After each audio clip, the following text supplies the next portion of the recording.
안녕하세요. 결혼한 지 2년 된 여자입니다. 직장 다니면서 각자의 직장 선배들에게 소개를 받아 2년을 키워온 남편과 4년 연애 끝에 결혼하게 되었습니다. 두 사람 사이에 아이는 아직 없어요. 맞벌이 생활을 하고 있기도 하고 아이 계획을 갖기에 아직 집도 작고 전세이기도 해서 미뤄두고 있습니다. 남편과 저 두 사람 다 아직 30대 초반이긴 하지만 서로 결혼 전제로 연애를 시작했는데도 결혼을 늦게 한 이유가 있습니다. 남편 위로 2살 차이 나는 누나가 한 명 있어요. 저한테는 시누이입니다. 저희가 결혼을 전제로 연애를 시작하면서 본격적으로 둘 사이에 결혼 이야기가 나오기 시작했을 때였습니다. 당시 시부모님께서 남들처럼 집 한 채는 못 해줘도 집 구할 때 2억 정도를 지원해 주신다고 하셨습니다. 요즘 집값이 어마어마해서 남자가 집 해오고 여자가 혼수한다는 말은 다 옛말이 되었지요. 저희 친정부모님께서도 같은 금액을 지원해 주셔서 반반 결혼을 하기로 했습니다. 양가에서 지원받는 금액이 넉넉하다 보니 사실 크게 걱정은 없었어요. 저랑 남편도 당시에 모아놓은 돈이 적은 편은 아니었고요. 그렇게 천천히 결혼 준비를 시작하게 되었습니다. 그런데 그 와중에 당시 미혼인데다가 따로 만나던 사람도 없었던 신우가 덜컥 결혼을 하겠다고 발표를 해왔습니다. 저랑 남편이 당시에 결혼 준비하고 있던 건 전혀 개의치 않고 자기가 먼저 해야겠다고 박박 우기면서 말이지요. 거기엔 이유가 다 있더라고요. 신우가 속도 위반을 한 겁니다. 그런데 심지어 신우와 결혼한다는 상대방은 신우의 친동생인 제 남편보다 그리고 그 남편보다 어린 저보다도 나이가 적은 이제 갓 대학교 졸업하고 취직 준비하는 취준생이었습니다. 신우와는 나이가 무려 7살이나 차이가 나는 사람이었어요. 제가 연상연하 커플이 잘못된 거라고 우기는 꽉 막힌 오래된 사고방식을 지닌 사람은 아닙니다만 두 사람이 결혼한다고 드는 게 이해가 되지를 않았어요. 애초에 둘이서 만난 것도 몇 번 안 되더라고요. 헌팅 술집에서 어떻게 합석을 하게 되어 그 후로 둘이 눈 맞아서 몇 번 만난 게 다고 그리고 결국 그렇게 돼버린 거였습니다. 그런데 이미 생겨버린 아이를 어떻게 할 수도 없고 다행인지 불행인지 둘이서 죽이 잘 맞아서 그런지 그러면 그냥 결혼하자 이렇게 돼버린 거라고 하더라고요. 둘이 아이를 낳아서 지지고 볶고 사는 것 또한 제가 알 바가 아니라고 생각했는데 그게 아니었습니다. 시부모님 입장에서 한 해에 2자식 전부 결혼시키는 것이 하객들한테 못할 짓이라고 생각했고 시기적으로도 무리라고 생각하셨던 거예요. 거기에 신우가 더 배부르기 전에 자기가 빨리 결혼을 해야겠다고 막무가내로 나오니 집에서도 첫째인 신우를 무시할 수가 없었던 겁니다. 하지만 진짜 문제는 또 따로 있었습니다. 직장이라고 변변찮은 곳 다니면서 한 달에 200 남짓하게 버는 신우, 그리고 이제 막 대학 졸업해서 취직 준비를 하고 있는 나이 어린 시매부가 결혼을 위해 준비해 놓은 게 뭐가 있었겠어요? 결국 시부모님이 저희에게 지원해 주시기로 했던 돈 2억을 신우에게 지원해 주게 되었습니다. 시부모님 입장에선 똑같은 자식한테 주는 건데 뭐가 문제냐고 생각하실 수도 있지만 그 결정 자체가 저와 저희 부모님한테는 너무 충격적이고 믿을 수 없는 일이었습니다. 돈도 돈이지만 저희가 정해놓은 결혼식 날짜가 있는데 신우를 위해서 저희가 정한 날짜를 1년이나 뒤로 미뤄 양보해야 하는 상황이었으니까요. 충격이 너무 커서 결혼이고 뭐고 다 엎어버리겠다 하면서 저도 가만히 있지는 않았어요. 2주 내내 하루도 빠지지 않고 남편이 회사 끝나면 곧장 저희 집 앞으로 퇴근해서 매일같이 손이 발이 되도록 싹싹 빌었습니다. 문전박대를 당해도 눈이 오나 비가 오나 막차 뜨기 전까지는 저희 집 앞에서 계속 용서를 구했고 결국 그 진심이 화가 잔뜩 나신 친정부모님 마음까지 돌리게 되면서 결국 지금은 이렇게 결혼하게 되었습니다. 결국 저희 결혼은 신우 덕분에 1년이 미뤄지게 되었습니다. 그것만 해도 제가 신우를 좋아할 이유가 하나도 없지요. 신우가 사람이라도 좋으면 어떻게 제가 좋아해보려고 노력이라도 해보겠지만 알아가면 알아갈수록 시자가 들어가서 그런 게 아니고 싫어할 수밖에 없는 신우였어요. 저희 결혼식을 몇 달 앞두고 신우의 아이가 태어났습니다. 신우가 싫다고 시조카까지 싫어할 이유도 없고 출산은 축하할 만한 일이잖아요. 어차피 한 가족이 될 사람인데 제가 뒤끝이 있다는 걸 티낼 필요도 없고 해서 축하 인사하러 찾아갔습니다. 아기용 물티슈랑 기저귀 같은 기본적인 용품들 바리바리 싸들고 찾아갔어요. 뭐 좋은 말 들으려고 갔던 건 아니지만 신우의 반응이 참 어이없더라고요. 세상에 하나뿐인 시조카가 태어났는데 제 손이 작다나요?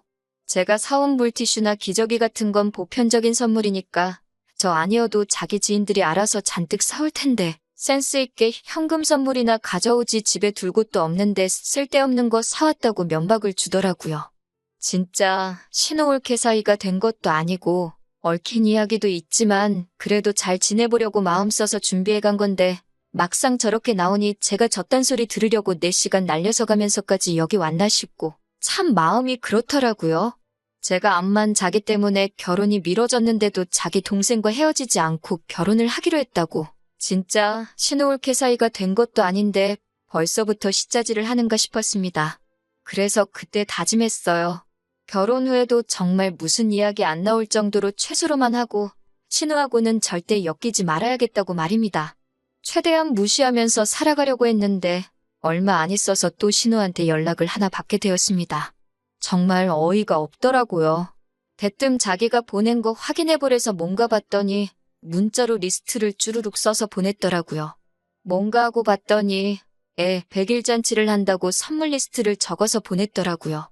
제가 센스가 없는 것 같으니까 이 중에서 하나 골라가지고 하면 된다고 하면서요. 요즘 돌잔치도 민폐라고 거의 안 하는 추세인데 돌잔치도 아니고 100일 잔치를 하는 것도 어이없지만 하나 골라서 보내라고 한 선물 리스트가 아주 가관이었습니다.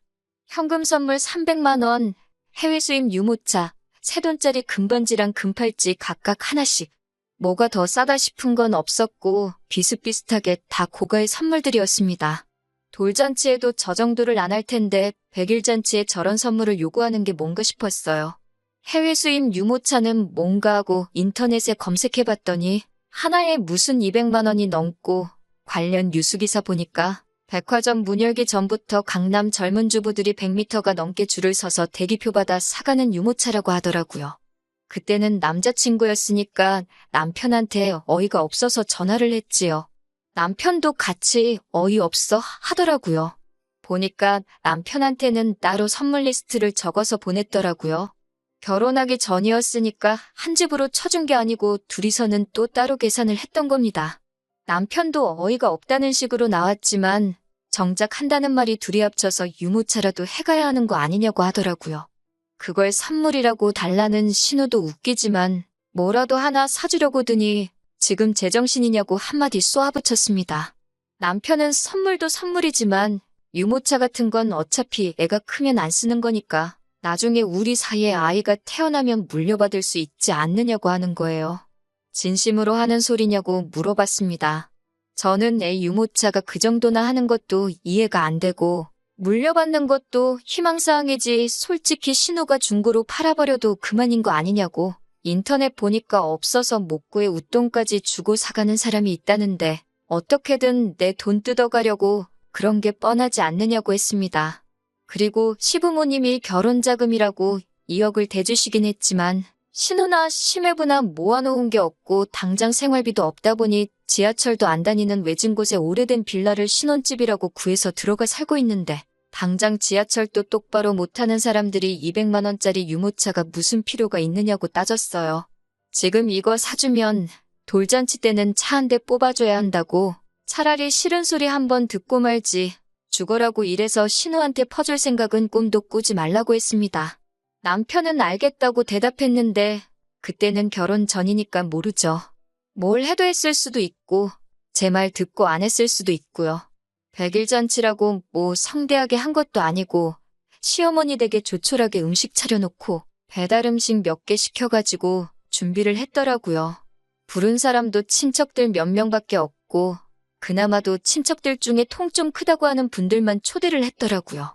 신우가 저한테는 뭘 준비했냐고 묻길래 100일 잔치에 누가 그런 선물을 준비해요 하고 보니까 케이크는 준비 안 된 것 같은데 케이크는 제가 사겠다고 해서 시댁 근처 빵집 가서 직접 한 개 사왔습니다. 시끌벅적 100일 잔치 내내 신우는 저한테 눈길조차 안 주더라고요. 아무튼 이미 진작에 신우라는 사람한테 질릴 대로 질려 있었는데 비호감 식자질에 아주 활용점정을 찍는 날이 있었습니다. 그날이 다른 날도 아니고 바로 저희 결혼식이었어요. 결혼식 평범하게 잘 마치고 식사하는데 찾아가서 한 분 한 분 인사드리고 했어요. 남편 쪽 하객은 제가 전부 다 모르니까 따라다니기만 했었고요. 인사 다니면서 인원수를 전부 다 세본 건 아니니 얼마나 많은 하객분들이 제 결혼을 축하해주러 오신지는 정확히 몰랐습니다. 결혼식 마치고 식대정산을 하는데 저희 쪽 하객이 제가 예상했던 것보다 너무 많아서 조금 이상하기는 했어요. 아무튼 식대정산 마치고 집으로 돌아와서 축의금 들어온 거 정리를 시작했습니다. 몸이 천근만근 피곤했지만 집에 현금 두고 있기도 그렇고 남편이나 저나 서로 친구들이나 직장 동료들한테 받은 건 저희가 갖고 나머지는 양가 부모님께 돌려드리기로 결정을 했었거든요. 그런데 제 방명록을 보는데 이상한 게 보이더라고요. 신우 이름이 제 방명록에 적혀 있었는데 신우 외 40명이라고 적혀 있고 축의금은 5만 원을 했더라고요. 신우가 신부 측에 이름 적은 것과 꼴랑 5만 원 주고 간 건 둘째치고 왜 40명은 무슨 소리인가 싶어서 동생한테 전화를 했습니다. 축의금 받는 걸 제 남동생과 사촌동생이 같이 했거든요. 그런데 동생이 쭈뼛대더니 40명이 온 게 맞다고 하는 거예요. 막무가내로 나오는데 누나 결혼식 앞두고 자기 때문에 누나 가족 될 사람들하고 다툼이 있으면 안 되니 그냥 그렇게 하라고 내버려 둘 수밖에 없었다는 겁니다. 그래서 남편한테 이게 무슨 상황이냐고 알아보라고 신우한테 전화를 해보라고 했어요. 신우는 아주 당당하게 전화를 받더니 뭐 잘못된 게 있냐고 하는 겁니다. 자기는 자기 동생하고 사이가 안 좋기도 하고 제 결혼을 너무 축하해주고 싶어서 남편의 누나가 아니라 저를 아는 사람으로서 결혼식에 참석한 거라고 하는 거예요. 신우 외 40명은 뭔가 했더니 신우가 자기 지인들부터 신우 남편 지인들의 신우 남편의 친척들까지 총동원해서 데리고 올 수 있는 사람들은 전부 다 데려왔던 거더라고요. 나중에 알고 보니 신우 거지근성에 동참해준 이유가 신우가 주변 사람들 부를 때 올케인 제가 인간관계가 아주 거지 같아서 부를 하객이 너무 없어서 하객 알바를 쓴다고 하길래 자기가 도와준다고 와서 밥이나 먹고 가라는 말도 안 되는 거짓말을 해가면서 아는 사람들을 총동원했던 거였어요. 왜 저러나 싶었는데 뻔하더라고요. 제가 100일 잔치 때 사달라는 거 안 사줬으니 어떻게든 저한테 경제적으로 피해를 입히고 싶었던 겁니다. 거지근성도 거지근성인데 그 못된 심술보 또한 치를 떨게 만들 정도였어요. 남편도 신우의 황당한 복수에 어쩔 줄 몰라 하더라고요. 자기 돈으로 손해본 거 메꿔주겠다고는 하는데 어차피 결혼했는데 그 주머니가 그 주머니 아니겠어요? 그 돈 메꿔준다고 기분이 나아질 것도 아니고 그냥 넘어가기는 하겠지만 앞으로 신우하고는 명절 때 마주치는 정도가 아닌 이상 그냥 남처럼 지내겠다고 선언했습니다. 남편도 제정신이 아닌 이상 여기서는 지 누나 편을 들 수가 없었지요. 아무튼 한동안 신우랑 엮이지 않으니 남편하고는 사이좋게 잘 지냈습니다. 문제가 될 싹을 잘라버리니 다툴 일도 없더라고요. 지원 없이 시작한 결혼이었고 두 사람 모은 돈만으로 모든 걸 처리했기 때문에 조금 부족하기는 했습니다. 집도 전세에다가 방 하나 딸린 작은 구조라서 결혼을 했지만 당장 아이 생각은 꿈도 꿀 수 없었어요. 어차피 경제적으로 좀 더 여유가 되면 그때 자녀 계획을 실행에 옮길 예정이었기 때문에 그 부분이 문제가 되지는 않았습니다. 작은 집은 작은 집 나름의 매력이 있고 장점이 있었으니까요.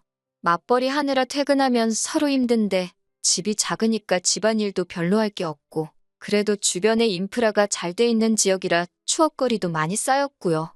하지만 남의 집인데다가 좁기까지 한 이 전세집을 하루빨리 떠나 넓은 집으로 이사가서 저희도 빨리 자녀 계획 시작하고 하루빨리 자리 잡고 안정된 환경을 만들고 싶었습니다.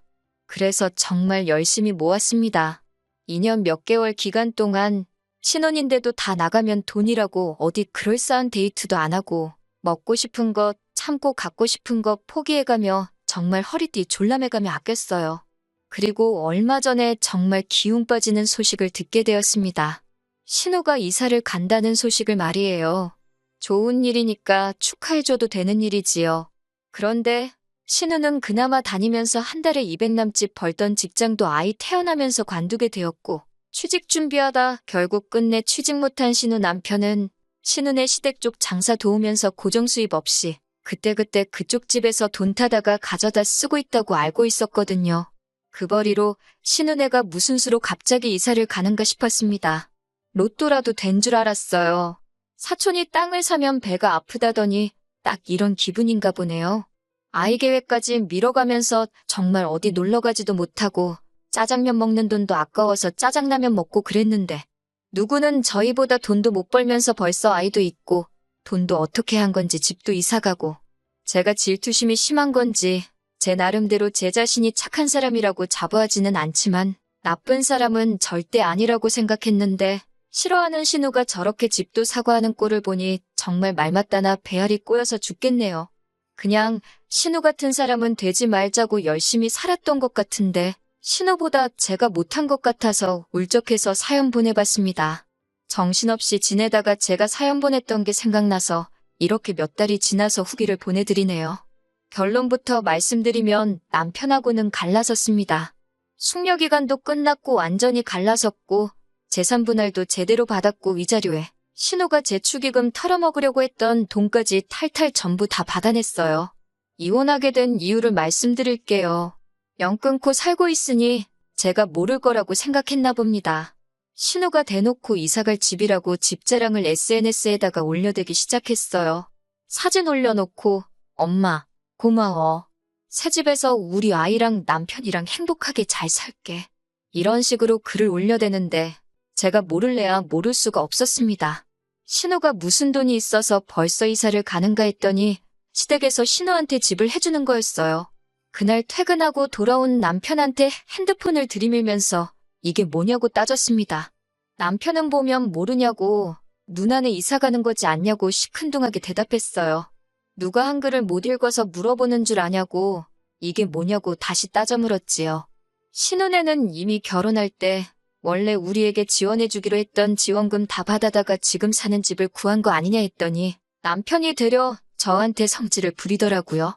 누나네 애도 커가고 그러는데 좀 더 안전한 지역으로 옮기고 차도 없는데 대중교통이라도 타기 편한 곳에서 살아야 하지 않겠냐 하면서 저보고 왜 이렇게 욕심이 험하냐고 하는 겁니다. 그저 신우라면 싫어가지고 그러는 거 자기도 지친다고 하더라고요. 저도 끝까지 따졌어요. 신우가 결혼할 때 가져간 돈이 무슨 돈이냐. 그 돈 다 가져갔으면 됐지. 시부모님도 웃긴다고 순서를 따지자는 건 아니지만 신우한테는 이미 해줄 만큼 해줬으니 이제 우리한테도 해주셔야 하는 거 아니냐고 따졌습니다. 남편이 저보고 어이없다는 듯이 나오더군요. 그러니까 지금 자기 누나는 애 키우면서 어디 한번 다녀올라 치면 아이 들쳐업고 외진 곳 다리 아프게 걸어다니면서 불편하게 다녀야 하는데 상황 좋은 우리가 한 번은 더 양보할 수 있는 거 아니냐고 하더군요. 우리는 그나마 둘 다 돈 벌고 있고 벌이도 나쁘지 않고 사는데 아무 지장 없는데 벼룩의 간을 빼먹어야지 왜 누나 걸 탐내냐고 적반하장으로 나오는 겁니다. 그리고 우리 부모님 돈인데 부모님이 맘대로 하시는 거 아니냐고 그 돈이 탐나면 너도 너네 부모님한테 달라고 하라더군요. 장인 장모님한테 너네 부모님이란 말까지 서슴지 않고 하는 걸 보고 이때 이혼을 결심했습니다.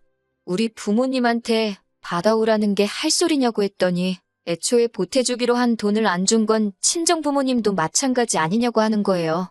그 돈이 그냥 주기로 한 돈이냐고 반반 결혼하기로 하고 맞춰서 주시기로 했던 건데 니네 부모가 니 누나 준다고 안 줘서 나도 그냥 안 받은 거라고 했어요. 그러니 남편이 눈이 번뜩 하더니 그러면 누나 줄 돈을 받아오면 친정에서 돈 똑같이 받아올 수 있는 거냐면서 그럼 그걸 왜 진작 말을 안 했냐고 하더니 지네 집에서 돈 받아올 테니 저도 친정에서 돈 똑같이 받아오고 여태 우리가 집 산다고 저축한 돈에 모자란 돈은 대출 받아서 신우 집을 사주면 되겠다는 거예요. 원래 우리가 받아야 할 돈 받아서 친정에 똑같이 지원받아오는 게 제가 원하던 거긴 한데 여태 정말 말 그대로 허리띠 졸라매서 모아온 돈을 가지고 신우 집을 사주자고 하니 어처구니가 없었습니다. 결국 이 남자 대갈통 속에는 대출까지 받아서 지 누나한테, 지 가족한테 잘해주고 싶은 생각밖에 없던 거였어요. 생활비 같이 내고 돈은 각자 관리하고 있었기에 돈을 얼마나 모았길래 신우한테 그 돈을 주자는 말이 그렇게 쉽게 나오냐고 물었는데 제가 예상한 금액에 반해 반도 못 모았더라고요. 그동안 알게 모르게 신우한테 생활비까지 보내주고 있었더라고요. 그걸 들키니 잔뜩 당황해가지고는 우리가 애가 없어서 그런데 시조카보니까 삼촌 된 마음으로 잘해주고 싶어서 그런 거라는데 이제 3살 되는 애한테 뭘 얼마나 잘해주길래 한 달에 100만 원씩이나 보냈는지. 영 끊고 산다고 했으면서 그냥 저랑 신우 마주칠 일만 없게 중간 역할 해준 거고 아주 신우네 집 기둥 노릇을 나서서 하고 있었던 거예요. 그리고 그걸 또 제 탓을 하더군요. 제가 신우랑 영 끊고 산다고 했던 것 때문에 집안 분위기가 엉망이 됐다고. 그러니 자기가 중간에서 난처하니까 돈으로 기분을 풀어줄 수밖에 없었다는 겁니다. 그 말 듣고 바로 이혼하자고 말해줬어요. 제가 중간에서 가족들 사이 이간질하고 있는 줄도 몰랐다고. 나는 열심히 벌어온 돈, 니네 누나한테 다 뜯길까봐 도와준 거라고 생각했는데 그게 아니었다고. 그러니까 이혼해 줄 테니 평생 누나 뒷바라지 하면서 지내라고 했습니다. 나만 이혼해주면 니네 엄마가 니네 누나 집도 사주고 너는 너가 돈 벌어서 니네 누나 편하게 해주고 니 조카한테 좋은 삼촌 되고 다 좋은 거 아니냐고요. 협의 이혼하자고 하는데 저는 변호사까지 구해서 이혼 소송을 진행했고 앞서 말씀드린 대로 얼마 되지는 않지만 위자료부터 해서 그렇게 완전히 결혼 생활 쪽내게 되었습니다. 다 지나고 나서 제가 비하까지 해가면 너무 나쁘게만 생각하는 걸 수도 있겠지만 괜히 신우 처음 결혼할 때 파혼하게 될 뻔했던 거 그때 남편이 사정사정하면서 빌었던 게 저를 사랑해서 그런 게 아니었다는 생각이 들어요. 단지 저희 쪽에서 똑같이 2억을 맞춰오겠다고 했을 때 그 돈이면 지네 집에서 준비한 돈은 신우해 주고 저희 쪽에서 가져온 돈 가지고 어떻게 그럭저럭 두 남매가 자리 잡고 살겠다고 계산을 했던 게 아닌가 싶습니다. 제 말대로 이미 다 지난 일인데요, 뭐. 괜히 더 나쁘게 생각하면 끝도 없이 나빠질 수밖에 없는 일들이라고 생각합니다. 그러니까 이젠 최대한 지난 일에 얽매이지 않고 최대한 좋은 쪽으로 생각해 보려고요. 이제라도 그 지긋지긋한 집구석 탈출한 게 정말 다행이라고 생각하려고 합니다. 처음 사연 보냈을 때 댓글로 응원해 주신 분들께 너무 감사드려요. 걱정해 주신 덕분에 지금도 이렇게 잘 살고 있습니다. 그리고 제 선택에 후회가 남지 않도록 저도 열심히 잘 살아보도록 하겠습니다.